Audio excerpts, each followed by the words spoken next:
안녕하세요. 상식이 돈이 되는 지식스쿨 크리스티입니다.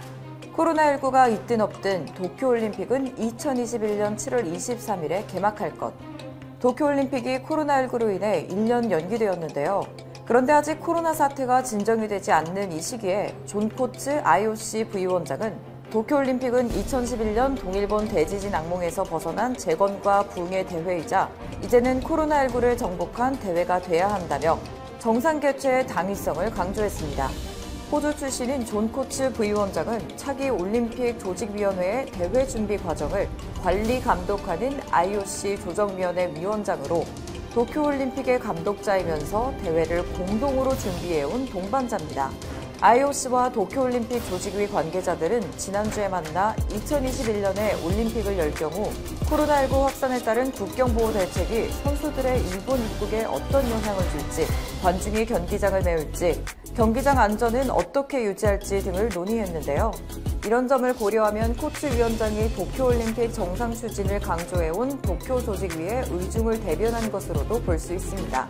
하지만 코츠 위원장과 도쿄조직위의 의중은 전 세계 지구촌의 의견과 다를 뿐더러 심지어 일본 기업들과 국민들까지도 이와 정반대인 의견을 보이고 있는데요.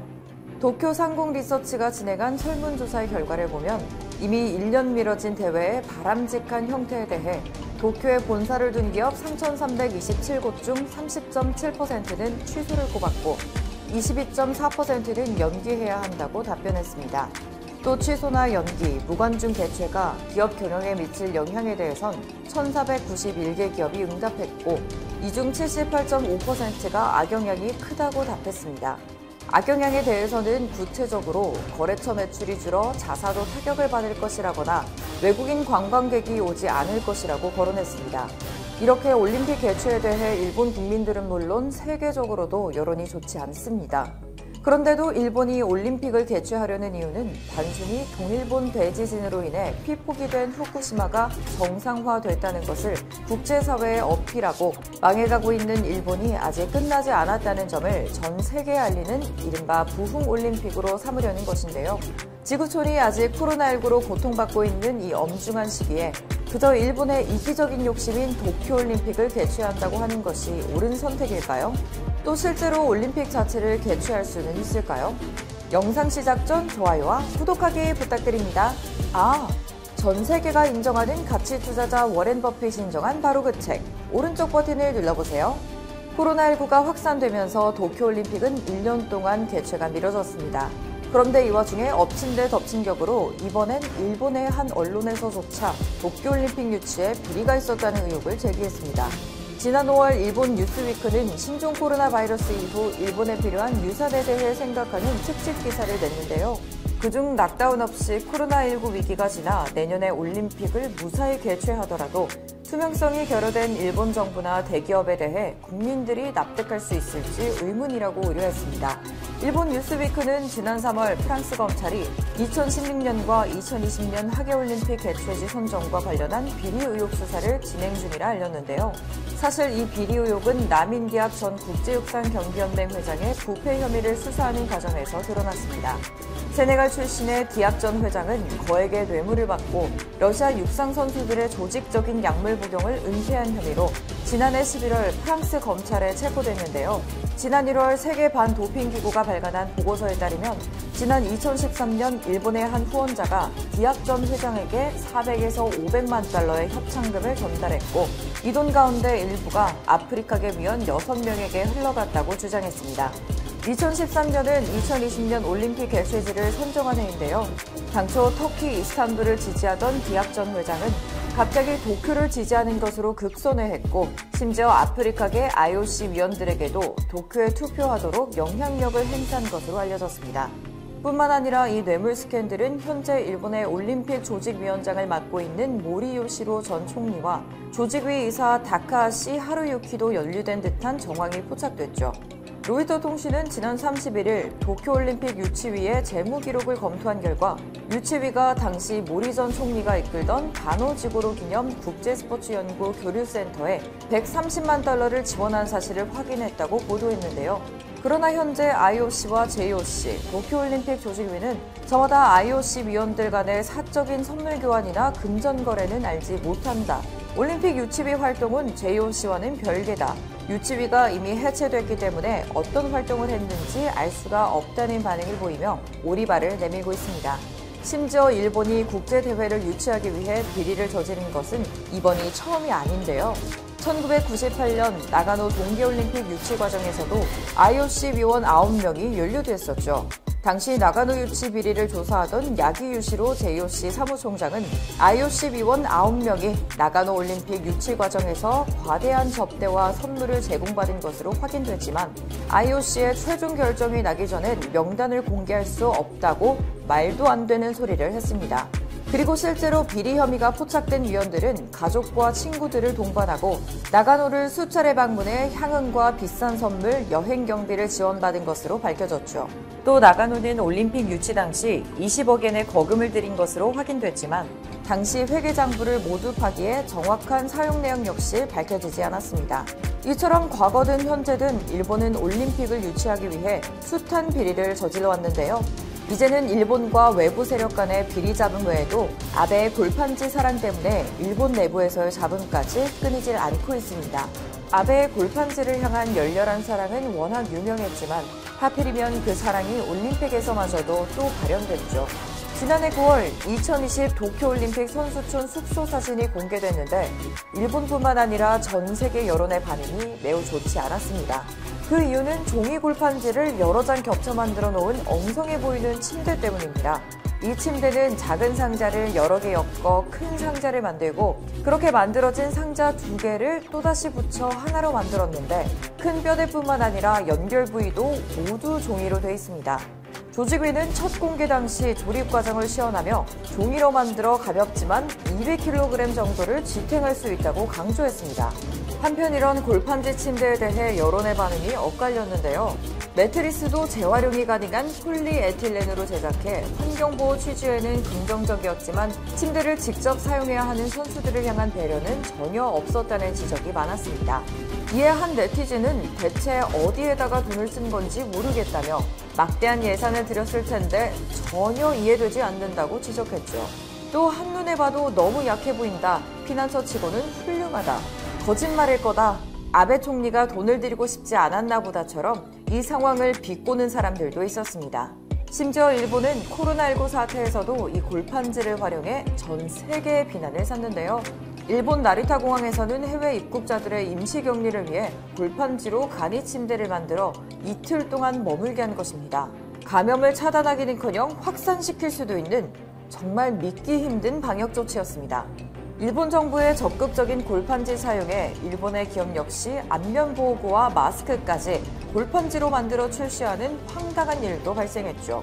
사가시크라는 업체가 제작한 안면보호구는 눈 부분을 제외한 모든 부분을 골판지로 제작했는데요. 업체는 보호구 안에 의료용 마스크를 쓰고 착용해야 한다는 당연한 주의사항과 함께 도쿄병원에 기증할 계획을 밝혔습니다. 심지어 현재 이 제품은 공식 사이트에서 100장당 16,000엔, 하나로 18만 보이다. PTI 통신 등 인도 언론은 당국자를 인용해 인도 정부가 북부 히마찰 프라데시주의 다르차부터 라다크 지역을 잇는 도로를 건설할 계획이라고 26일 보도했다. 인도와 중국은 지난 6월 15일 라다크 동쪽 가란 기곡에서 국경 유혈 충돌을 빚었으며 히마찰 프라데시는 라다크 남쪽에 자리 잡고 있다. 도로가 완성되면 이곳을 통해 군병력, 중화기 등이 빠르게 최전방으로 이동할 수 있다고 PTI 통신은 설명했다. 두 곳을 연결하는 이 도로의 길이는 290km다. 이 지역은 해발 고도가 높은 산악 지형으로 눈까지 많이 오기 때문에 평소 차량 이동이 쉽지 않다. 인도 정부는 2022년 말까지 새 도로를 완성할 방침이다. 현재 라다크와 인근 지역을 연결하는 차량용 도로는 2개가 나 있는 상태다. 앞서 가란 기곡 충돌에서는 중국군과 인도군 600여 명이 몽둥이 등을 동원한 싸움을 벌여 수십 명의 사상자가 발생했다. 인도 육군은 이 충돌로 자국 군인 20명이 사망했다고 밝혔고 중국 측도 피해 규모는 밝히지 않았지만 역시 사상자가 생긴 것으로 알려졌다. 이후 양측은 여러 차례 군사회담 등을 열고 주요 분쟁지 부대 철수에 합의했지만 두드러진 진전은 없는 상태라고 PTI 통신은 전했다. 인도는 특히 중국이 라다크의 또 다른 분쟁지 판공 호수 인근에서 병력을 물리지 않는 점에 불만이 큰 것으로 전해졌다. 이와 관련해 비핀 라와트 국방참모총장은 최근 외교 군사회담이 실패할 경우 중국의 도전에 대해 군사적인 옵션도 고려될 수 있다고 밝히기도 했다. 와중에 중국군은 최근 국경지대에서 여러 차례 실탄 훈련을 하고 신형 복사포를 배치하는 등 인도군을 압박했다. 인도군도 국경 인근에 T-90 탱크를 투입하고 미그-29 전투기와 공격 헬기 아파치를 전진 배치했으며 대공 미사일 시스템도 추가로 구축했다. 특히 인도군은 최근 러시아제 견착식 지대공 미사일을 갖춘 부대를 라다크 동쪽에 추가 배치했다. 이 부대는 중국군 헬리콥터를 겨냥해 배치됐다고 ANI 통신은 25일 보도했다. 인도와 중국은 국경 문제로 1962년 전쟁까지 치렀지만 아직도 국경을 확정하지 못한 채 3,488km에 이르는 실질 통제선을 사실상 국경으로 삼고 있다. 영국 파이낸셜 타임스는 8월 24일 인도 고위 관계자를 인용해 진급과 국경 분쟁을 겪는 인도가 화웨이와 ZTE와 같은 중국산 장비를 통신망 해서 단기적으로 폐기 절차에 돌입 추후 100% 실하기로 결정하였다고 보도하였습니다. 인도 정부는 공식적으로 중국산 장비 공급 업체를 사용하지 말라는 명령을 내리지 않았으나 인도 통신업계 고위 임원들과 정부 관계자들에 따르면 인도 주요 구천의 최근 5세대 이동통신을 포함해 앞으로 네트워크망에 이루어지는 모든 투자에서 중국 장비를 배제하기로 결의했다. 고 보도하였습니다. 인도 통신부 관계자는 이날 파이낸셜 타임스와 인터뷰에서 이미 5g 테스트 과정에서 중국 기업 참석을 배제했다고 덧붙였습니다. 인도를 이동통신 사용자가 팔아 5천만 명에 달하는 세계 2위 이동통신 시장으로 그동안 중국 5g 장비에 대해서도 긍정적인 시장으로 꼽혔습니다. 특히 화웨이는 인도의 3대 통신 장비 공급사 중 한 곳으로 지난해 진행한 5g CEN의 부름을 받기도 했습니다.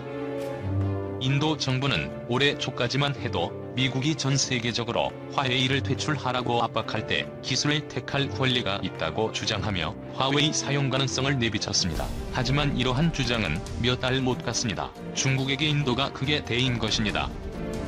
윈도와 진국이 군사 충돌로 서로 대립하게 되었고 이 대립이 자립인도 캠페인 즉 중국 불매 운동으로까지 온 진짜 적극적으로 주국 장비를 배제하려는 자세를 취하고 있는 것입니다.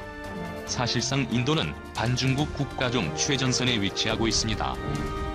이미 T-쪽과 위챗3 비롯한 59개 중국산 앱은 사용을 금지했고 인도 국영 통신사인 BSNL과 MTN을 역시 일찍부터 중국 장비 사용을 금지한 것으로 알려졌습니다. 이에 삼성전자가 유력한 대체 기업으로 물망에 올랐습니다. 이미 삼성전자는 지난해 12월부터 캐나다의 비디오 트론에 이어 미국 어스에뮬러, 뉴질랜드 스파크 캐나다 텔러스와 5g 통신 장비 공급 계약을 잇따라 체결했습니다. 이들은 모두 기존 화웨이가 6, 이렇게 했던 곳으로 특히 캐나다 텔러스는 기존의 화웨이 장비를 100% 사용하고 있었으나 최근 삼성전자의 장비로 교체했습니다. 인도에서 삼성이 5g 사업을 수주할 것이라는 기대는 삼성전자가 인도에서 자국을 비롯해 미국, 중국, 일본 기업들을 제치고 가장 사랑받는 기업이란 것도 한몫하였습니다. 14억 명의 세계 2위 인구 대국 인도에서 삼성은 무려 8년 연속 브랜드 평가 1위를 차지했습니다. 19일 업계에 따르면 글로벌 커뮤니케이션 마케팅 업체 캠페인 아시아 퍼시픽과 여론도 사업 제니슨이 최근에 공동 발표한 2020년 인도 최고 브랜드 100 명단에서 삼성은 1위에 랭크됐습니다.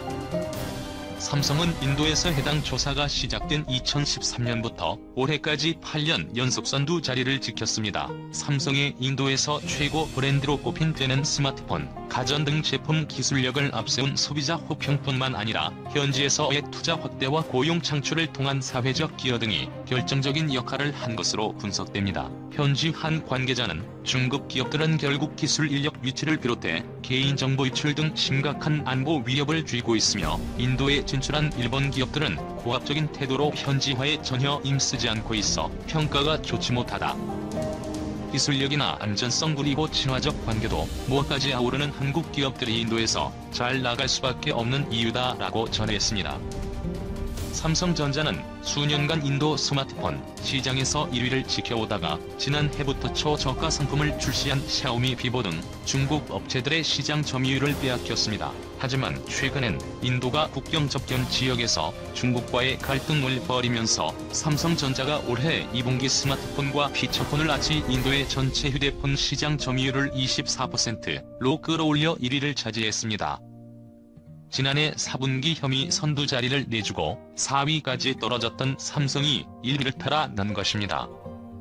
이에 중국은 인도와의 분쟁에서 가장 큰 변수를 한국으로 꼽았습니다. 주계층화 대왕 활용 확산을, 미중 갈등을 포함 중 급과 다양한 국경 영유권 분쟁을 겪는 국가에서 반중 운동이 심화되고 있는 가운데 한국 기업들은 중국 기업의 대책이 역으로 급부상하고 있다. 특히 한국의 삼성전자는 최근 중국 내 공장들을 철수해 인도로 이전하는 등 빠른 대처로 경쟁력을 통해 높였다고 하였습니다. 실제로 삼성전자는 탈중 국가에 앞장서며 인도를 차기 세계의 공장으로 점찍었습니다. 인도의 스마트폰 생산량을 확대하기 위해 8천억 이상을 투자해 2018년 7월부터 노이다 공장 생산량을 2배가 된